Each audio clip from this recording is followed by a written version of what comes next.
Xin chào quý vị. Chào mừng quay trở lại kênh Trí Tuệ Phạt Học. Đây là series Xong một đời không uống. Tập 4. Huấn luyện tâm trong đời thường. Trong tập trước, hành trình đã đi sâu hơn vào câu hỏi về khổ đau. Khổ thực sự bắt nguồn từ đâu? Qua việc nhìn lại tham, sân và sĩ trong đời sống rất đối thường, người nghe được mới nhận ra rằng khổ không phải do người khác gây ra mà sinh khởi từ cách tâm phản ứng.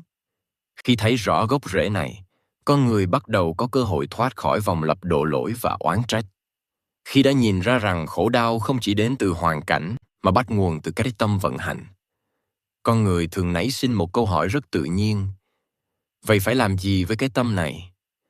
Không ít người nghe đến đây liền nghĩ đến việc phải rời bỏ đời sống, phải vào chùa, phải tu theo một hình thức nào đó rất xa lạ với đời thường. Nhưng trong những lời giảng của Đức Lama Zopa Rinpoche, bạt Lạt Ma lớn của Phật Pháp Tây Tạng, Ngài nhiều lần nhấn mạnh rằng từ không phải là chạy trốn cuộc đời, mà là học cách sống ngay trong cuộc đời này với một cái tâm khác.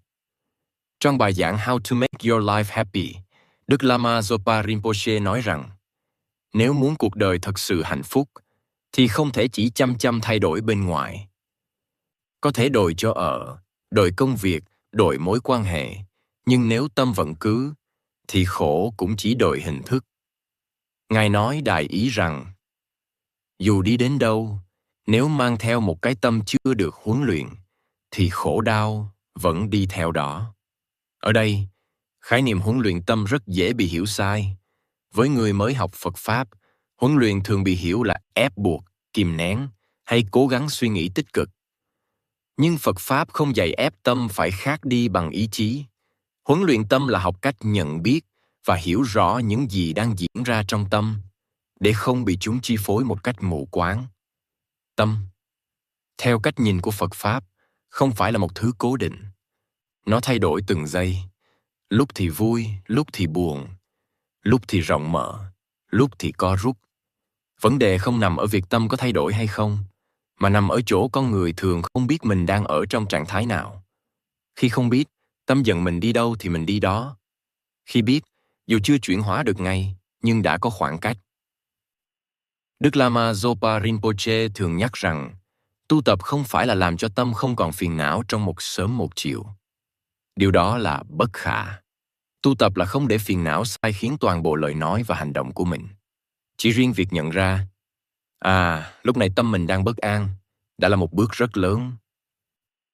Nhiều người nghĩ rằng tu tập là chuyện của lúc rảnh rỗi, lúc yên ổn. Nhưng theo tinh thần Phật Pháp mà Đức Lama Zopa Rinpoche giảng dạy, chính những lúc bận rộn, căng thẳng, va chạm mới là nơi tâm bộc lộ rõ nhất. Gia đình, công việc, các mối quan hệ không phải là chướng ngại của tu tập, mà là môi trường để thấy rõ tâm mình.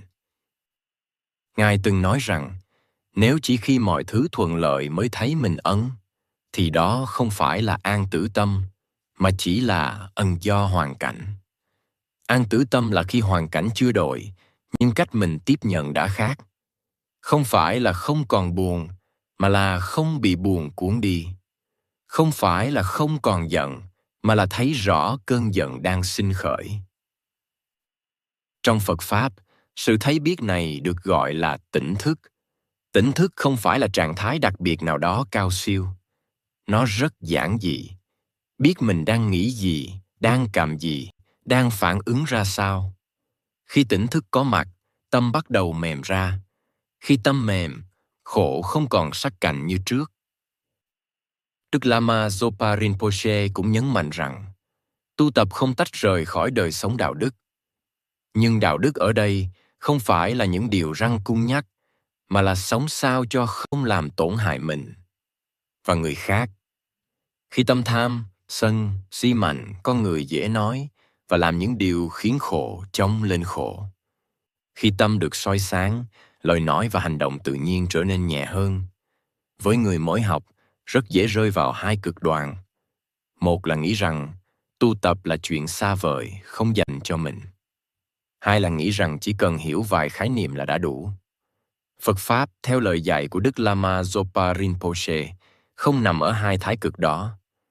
Phật Pháp nằm ngay trong từng khoảnh khắc đời sống, Khi con người chịu quay về quan sát tâm mình một cách kiên nhẫn và thành thật, Ngài từng nói rằng, nếu mỗi ngày con người chỉ cần dành một chút thời gian để nhìn lại tâm, để nhận ra những phản ứng quen thuộc, thì dần dần cách sống sẽ thay đổi. Không phải vì cố gắng trở nên tốt hơn, mà vì hiểu rõ hơn. Hiểu rõ thì buông được thì nhẹ. Tập này không nhằm đưa ra một phương pháp cụ thể để làm theo. Nó chỉ nhắc lại một điều rất căn bản. Nếu muốn hạnh phúc thì không thể bỏ qua tâm.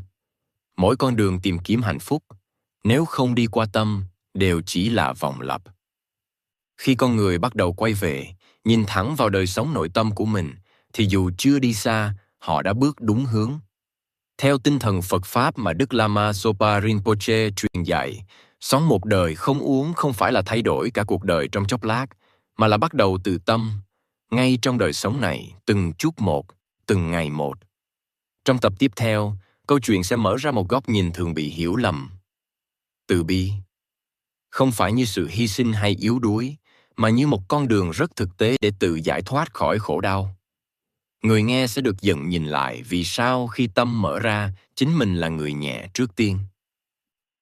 Xin cảm ơn quý vị đã đồng hành cùng kênh Trí Tuệ Phật Học. Xin chúc quý vị luôn mạnh khỏe, an nhiên giữa đời thường. Hãy nhấn like và subscribe kênh để không bỏ lỡ những nội dung hữu ích tiếp theo nhé.